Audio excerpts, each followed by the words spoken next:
का इस्तेमाल बेहद जरूरी है। महाराष्ट्र में दही हांडी का उत्सव मनाने पर सियासी घमासान मचा हुआ है। इस बीच मुंबई के साकीनाका इलाके में एमएनएस के कार्यकर्ता और पुलिस आपस में भिड़ गए। बवाल मचा और बवाल तब हुआ जब एमएनएस के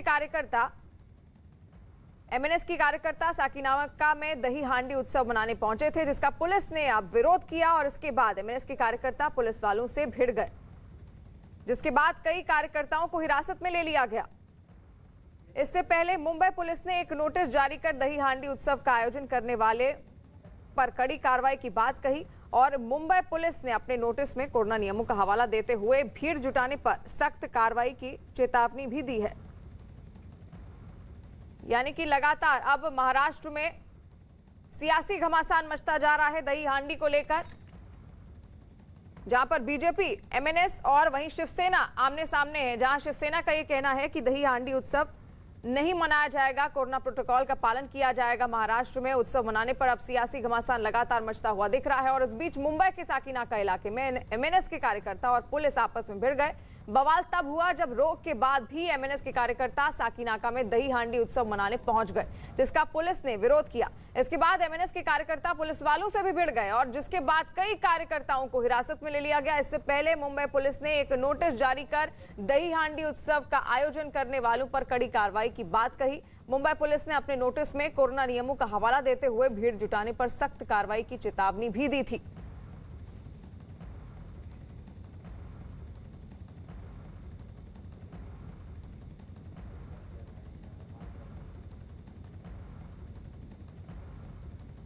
दही हांडी पर अब सियासी घमासान और ज्यादा तेज होता जा रहा है महाराष्ट्र में, जहां पर दही हांडी उत्सव पर रोक लगा दी गई है।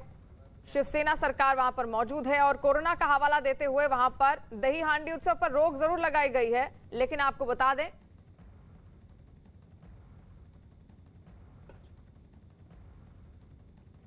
बीजेपी दही हांडी को लेकर शिवसेना और बीजेपी अब आमने सामने है। और अभिषेक पांडे अंधेरी मुंबई से हमारे साथ लाइव जुड़ गए हैं। श्रेया दुबे बीजेपी नेता राम कदम के घर से हमारे साथ लाइव जुड़ी हैं। शुरुआत करते हुए पहले अभिषेक पांडे से। अभिषेक, क्या माहौल है वहां पर? क्या कितना सियासी घमासान अब भी मचता हुआ दिख रहा है? क्या तैयारी है बीजेपी की, क्या तैयारी है शिवसेना की? देखिए, कहीं ना कहीं इस पूरे मामले में अब शिवसेना और बीजेपी की कोशिश है कि दही हांडी को सियासी रंग दिया जाए। अभी मैं जहां पर खड़ा हूं साकीनाका, यहां पर एमएनएस अभी दही हांडी कार्यक्रम करने के लिए पहुंची थी क्रेन से। फिलहाल पुलिस ने एमएनएस की दही हांडी को ले लिया और मटकी फोड़ दी। यहां पर पुलिस वाले अभी भी तैनात है ताकि किसी भी तरीके का यहाँ पर दही हांडी का कार्यक्रम ना हो। इसी तरीके के अलग अलग जगहों पर जहाँ जहाँ आयोजन होने हैं उन सारी जगहों पर पुलिस ने नोटिस दे दिया है और उन सारी जगहों पर तैनाती कर दी है ताकि इस कार्यक्रम को बंद कराया जा सके। लेकिन बीजेपी और एमएनएस को लगता है कि इसके जरिए एक नए हिंदुत्व की सियासत छेड़ी जा सकती है और कहीं ना कहीं शिवसेना को कटघरे में खड़ा किया जा सकता है। उन्होंने जो दलील दी है कि अगर नारायण राणे के खिलाफ प्रदर्शन करने के लिए हजारों शिवसैनिक सड़कों पर उतर सकते हैं तो दही हांडी के लिए क्यों नहीं उतर सकते? क्या कहीं ना कहीं शिवसेना हिंदुत्ववादी पार्टी जो अपने आप को कहती थी उसने अपना हिंदुत्व छोड़ दिया है क्या? इस तरीके की तमाम सारी चालें और सियासत खास करके महाराष्ट्र में गर्म है और इसीलिए मुंबई और आसपास के हिस्से में बीजेपी और एमएनएस के जो भी लोग हमेशा दही हांडी का कार्यक्रम आयोजित करते थे उन सभी लोगों ने आयोजित करने का मन बनाया है। फिलहाल यहाँ पर देखिए पुलिस का कड़ा बंदोबस्त है। इसी तरीके से हर उन जगहों पर जहाँ जहाँ पे दही हांडी का कार्यक्रम हो सकता था उन सारी जगहों पर पुलिस ने अपना पहरा बढ़ा दिया है। राम कदम की बात हो, जो बीजेपी के नेता हैं, उन्होंने साफ कहा है कि उनके घर पर पुलिस पहुँच गई है और वहाँ से उन्हें हिरासत में लिया जा सकता है। बावजूद इसके वो पूरी कोशिश करेंगे कि भले ही उन्हें पुलिस स्टेशन में मटकी फोड़नी पड़ी लेकिन वो इस कार्यक्रम को करेंगे। यानी कहीं ना कहीं सियासी पारा चढ़ गया है और इसकी कोशिश ये हो रही है कि सामने 6 महीने बाद बीएमसी के चुनाव हैं, थाने म्युनिसिपल कॉर्पोरेशन के चुनाव है, तो ऐसे में कोशिश ये हो रही है कि जो हिंदुत्व मराठी वोटर्स है जिनका कि खास करके बिल्कुल, यानी कि पूरा कहीं ना कहीं सियासी एजेंडा दिख रहा है और धीरे धीरे अब ये घमासान भी दही हांडी को लेकर और ज्यादा बढ़ता जा रहा है। वहीं इस पूरे मसले पर बीजेपी नेता राम कदम ने एक दिन पहले ही ट्वीट करके दही हांडी उत्सव मनाने का ऐलान किया है। उन्होंने ट्वीट कर कहा कि वो आज दही हांडी और गोविंदा के साथ घाटकों पर पुलिस स्टेशन में उत्सव मनाने पहुंचेंगे। एक दिन पहले उनका ट्वीट था।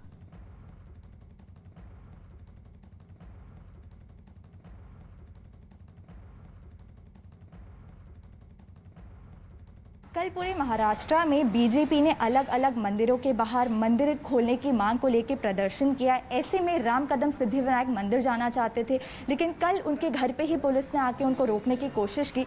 साथ ही साथ आज महाराष्ट्र में दही अंडी का जो है वो पूरा फेस्टिवल है, इसके चलते जो राम कदम जी हैं वो घाटकोपर पुलिस स्टेशन जाकर वहाँ दही अंडी बनाना चाहते हैं। लेकिन उसके पहले ही कल रात से काफ़ी सारे जो पुलिसकर्मी हैं वो उनके घर के नीचे तैनात हो गए।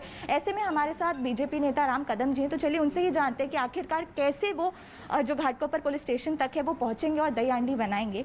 कल रात से ही जो पुलिसकर्मी हैं काफ़ी ज़्यादा संख्या में आपके घर के नीचे तैनात हैं और अब आपको घाटकोपर पुलिस स्टेशन जाना है, तो कैसे आप पहुंचेंगे और कैसे जो आपका जो प्रदर्शन है वो करेंगे? हम कतई ये नहीं चाहते कि परंपरा के तहत, प्रथा के तहत हिंदू सनातन धर्म का ये जो श्री कृष्ण जन्म का उत्सव है, त्यौहार है, वह भीड़ के साथ मनाया जाए, यह हमारी कतई मंशा नहीं है। 5 लोग 10 लोग इकट्ठे आए, जिन्होंने 2 वैक्सीन लिए हैं, ऐसे लोग आए जो पूरी तरह से कोरोना का प्रादुर्भाव न फैले, ऐसे नियमों का पालन किया जाए, वहाँ पर किसी प्रकार की भीड़ इकट्ठा न हो, इस बात को ध्यान दिया जाए। और साथ साथ में मानवीय थर जो इसमें एक के ऊपर एक किए जाते हैं, वे मानवीय थर न करते हुए बिल्कुल एक गोविंदा खड़ा है, कृष्ण राधा रानी वहाँ पर है और उनके सामने वहाँ पर परंपरा के तहत ये हिंदू त्यौहार मनाया जाए। इस प्रकार सा बिल्कुल जिसे हम सिंपल सा पर परंपरा खंडित न हो, यह ध्यान में रखते हुए त्यौहार मनाने की हम अनुमति मांग रहे हैं। पर ठाकरे सरकार का ये कैसा विरोध है? मंदिर भी खोलने की मांग, हमने कोई भीड़ इकट्ठा करो, लंबी कतारें लगाओ, ऐसा हमने कतई नहीं कहा। हमने केवल मात्र इतना ही कहा कि ऑनलाइन दर्शन के पास जिन्होंने 2 वैक्सीन लिए हैं, यदि उनको दिए जाते हैं, उस पर समय लिखा जाता है, तो इस पर ठाकरे सरकार को क्या आपत्ति है? परंपरा खंडित न हो हिंदू त्योहारों की, इतनी ही हमारी मांग है।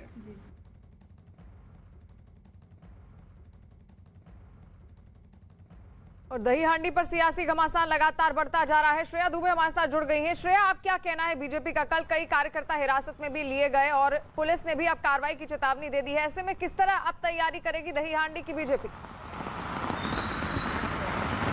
देखिए, कल जैसे कि मंदिर खोलने को लेकर बीजेपी ने पूरे महाराष्ट्र में अलग अलग जगहों पे जो है प्रदर्शन किया। ऐसे में आज दही हांडी का मौका है और महाराष्ट्र में जो दही हांडी है वो बहुत जोरों शोरों से बनाई जाती है।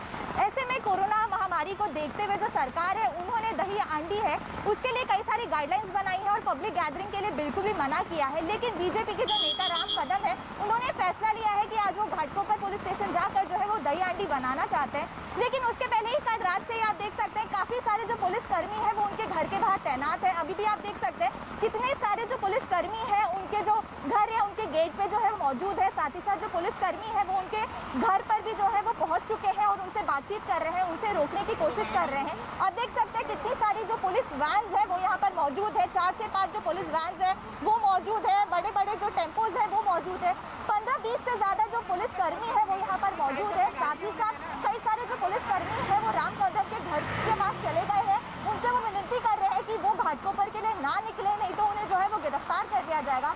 लेकिन जब राम कदम से न्यूज़ 18 की एक्सक्लूसिव जब बात हुई तो राम कदम जी ने कहा कि आज कुछ भी हो जाए राम कदम जो है वो दही हांडी है वो बनाकर ही रहेंगे। साथ ही साथ उनका ये कहना है कि जो हिंदू त्यौहार है उन्हें क्यों नहीं बनाने की जो है वो अनुमति दी जा रही है। लेकिन वो ये कह रहे हैं कि हम भीड़ इकट्ठा करने की बात नहीं कर रहे हैं, लेकिन जो हिंदुओं के जो त्यौहार है वो तो बनाने ही चाहिए। साथ ही साथ उन्होंने ये भी कहा कि कल अलग अलग जो मंदिर है वहाँ पे बीजेपी के कार्यकर्ता ने प्रदर्शन किया, लेकिन ऐसा क्यों कि सिर्फ राम कदम को ही जो सिद्धिविनायक मंदिर है उसमें जाने के लिए रोका गया। आप देख सकते हैं कई सारे जो पुलिसकर्मी है वो राम कदम के घर के बाहर जो तैनात है 15-20 से ज़्यादा जो पुलिसकर्मी है वो तैनात है, कई सारी जो पुलिस वैन है वो उनके घर के बाहर तैनात है। लेकिन राम कदम जो है उनका कहना यही है कि आज कुछ भी हो जाए, जो वो है वो घाटकोपर पर पुलिस स्टेशन जाकर दही हांडी का उत्सव बनाकर रहेंगे।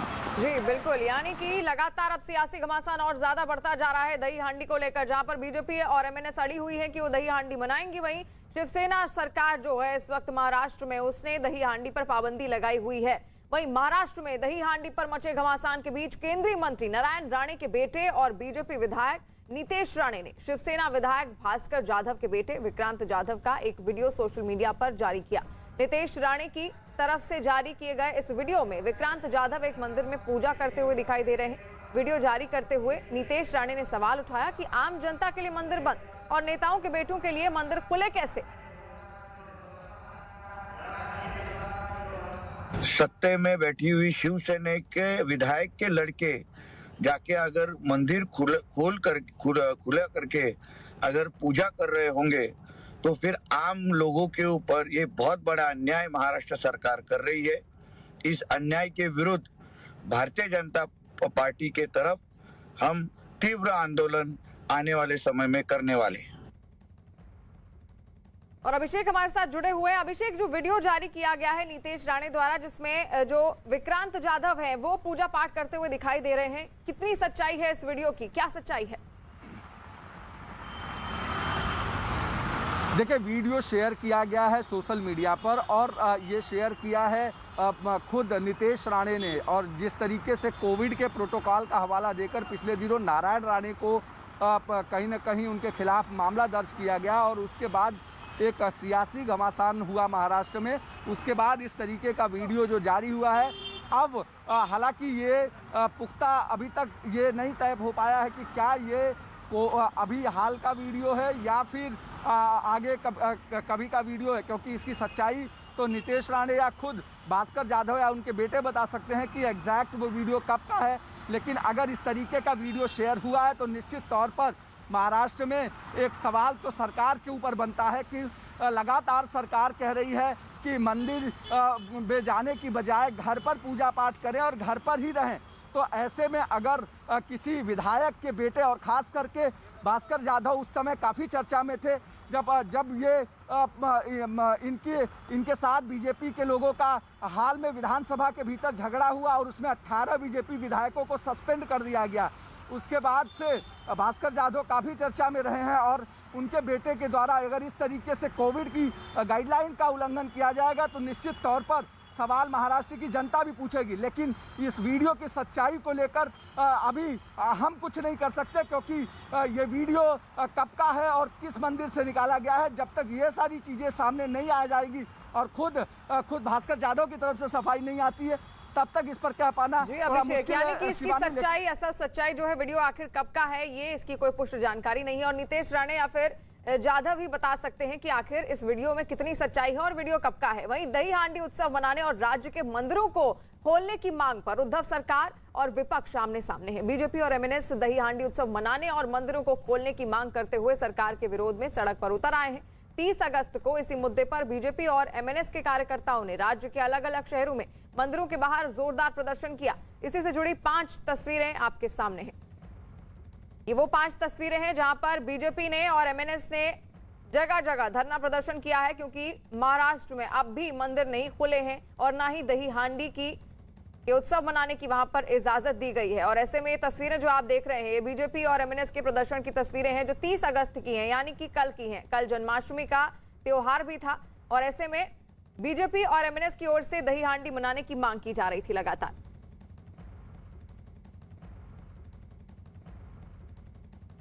महाराष्ट्र के पुणे में तो बीजेपी के कुछ नेता और कार्यकर्ता जबरदस्ती एक गणपति मंदिर में घुस गए और वहां आरती की। जो वीडियो सामने आया उसमें महाराष्ट्र के बीजेपी अध्यक्ष चंद्रकांत पाटिल आरती करते हुए दिखाई दिए। ये वीडियो आप देख सकते हैं, ये बीजेपी के नेता हैं, बीजेपी अध्यक्ष, महाराष्ट्र के बीजेपी अध्यक्ष चंद्रकांत पाटिल जो आरती करते हुए दिखाई दे रहे हैं। और महाराष्ट्र के पुणे में आपको बता दें कि ये वीडियो ऐसा है जहां पर ये कहा जा रहा है कि जबरदस्ती एक गणपति मंदिर में ये घुस गए थे और वहां पर आरती की गई और उसका भी एक वीडियो बनाकर डाला गया।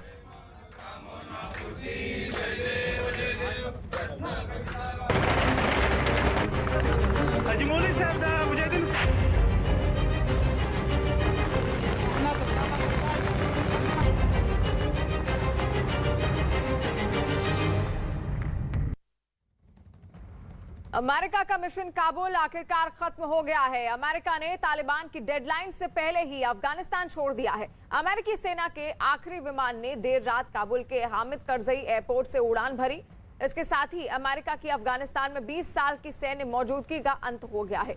अमेरिका पर हुए 9/11 हमले के बाद अमेरिकी सेना 2001 में अफगानिस्तान आई हुई थी और तालिबान ने अमेरिकी सैनिकों को 31 अगस्त तक अफगानिस्तान छोड़ने का अल्टीमेटम भी दिया था, लेकिन अमेरिका ने 24 घंटे पहले ही अपना मिशन खत्म कर दिया है। अमेरिकी सेना के आखिरी विमान के काबुल एयरपोर्ट पर से निकलते ही तालिबान ने जमकर फायरिंग की और जश्न मनाया। अमेरिका ने अफगानिस्तान से दूतावास हटाकर कतर शिफ्ट कर दिया है। ब्रिटेन पहले ही अफगानिस्तान में अपना अभियान खत्म कर चुका है।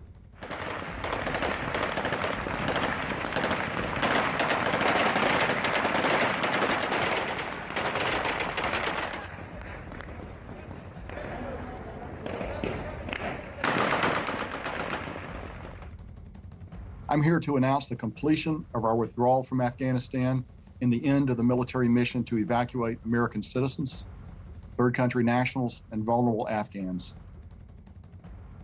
More than 123,000 people have been safely flown out of Afghanistan. That includes about 6,000 American citizens. This has been a massive military, diplomatic, and humanitarian undertaking, one of the most difficult in our nation's history. Afghanistan से mission खत्म होने पर अमेरिकी रक्षा विभाग ने भी तस्वीर जारी की। इस तस्वीर में एक अमेरिकी सैनिक दिखाई दिया। दावा किया गया है कि ये अफगानिस्तान से लौटने वाला आखिरी अमेरिकी सैनिक था, जिसके वहां से निकलने के बाद ही अमेरिकी सेना का मिशन अफगानिस्तान खत्म हो गया है।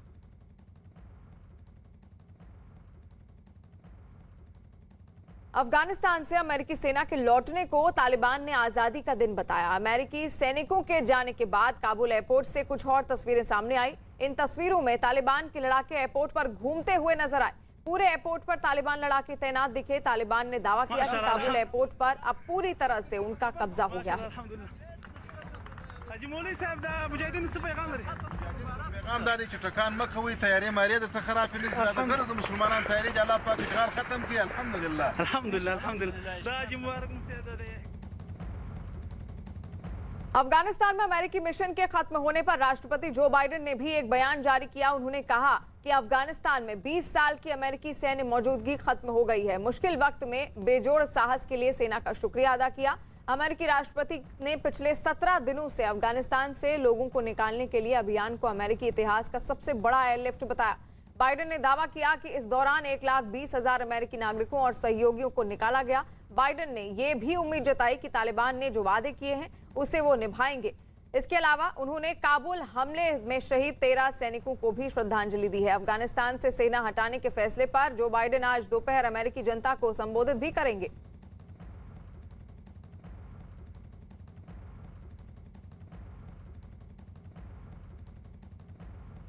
अमेरिकी सैनिकों के काबुल एयरपोर्ट छोड़ने से पहले ही तालिबान ने एयरपोर्ट के कुछ हिस्सों पर कब्जा कर लिया था।